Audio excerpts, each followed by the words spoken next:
Welcome back to Unit 7, which is all about circles. This is topic 3. This is your spicy level, which is all about circumference of circles. If you got your note sheet, we're in the upper right-hand corner where it says circumference of circles. As always, if you run out of space, there's space on the back. Just make sure you label it so you can refer to it later. Here's some information on circumference. The circumference is the perimeter of the circle, so it's like its own special thing. We find it by doing circumference equals pi times the diameter.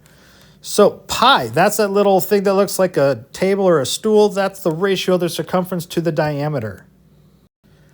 Now, if you take the circumference of the circle divided by the diameter, you're always going to end up with this constant of 3.1415926 ... There's a bunch more. I think mathematicians are up to like a couple million decimal places, but still going on. They haven't found a pattern.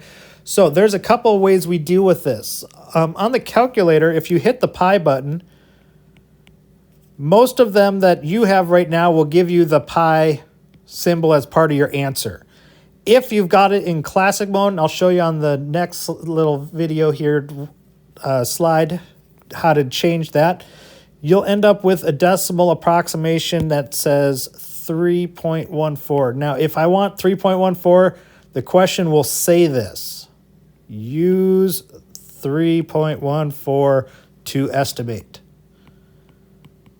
What we're doing is we want to use 3.14159. We're going to use that whole thing by using the pi button on the calculator. If the question says, in terms of pi, then we just use the pi symbol as part of our answer. So like if the diameter was 12 and we were asked the circumference, we would just write 12 pi. That would be our answer. Now, this is what the calculator looks like on the MCA, so here's how you change it. If I type in 4 pi just as it pops up, it gives me the answer 4 pi. If I want to change that, I hit the mode button. I highlight the DEG, which stands for degree. I hit enter, and I go down to classic, hit enter, and then to get out of there, I hit second and mode. That brings me back to that original screen.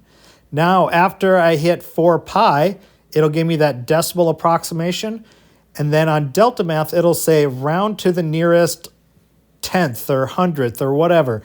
We would use this answer that we just got and round it after we use the pi button. In the medium examples, we were asked to find the circumference. In the spicy examples, we're going to be given the circumference. So in this case, we have a circumference of a circle is 19 pi. We're going to find the radius in this question. So I know circumference is pi times the diameter. And seeing as that's 19 pi, that means the diameter has to be 19. But I need the radius, and I know that the radius, 2 radiuses make a diameter, so I'm going to do 19 divided by 2, which is 9.5. So that is my radius. And then, of course, we need our units of centimeters. Example 2, once again, we're given the circumference of the circle is 20 pi feet. We want to find the radius, so we go pi times diameter is our circumference. So diameter is 20, which means if I divide that by 2, I will get my radius, which is 10, and then our unit is feet. In our last 2 examples, we're going to be looking for the diameter given the circumference. So in this question, our circumference is 20 pi meters. We want the diameter. So once again, circumference is pi times diameter. I've got it in terms of pi, so the diameter is just 20. And then we need our units of meters. Last one, we have the circumference is 5 pi centimeters. We want the diameter, so circumference equals pi times the diameter.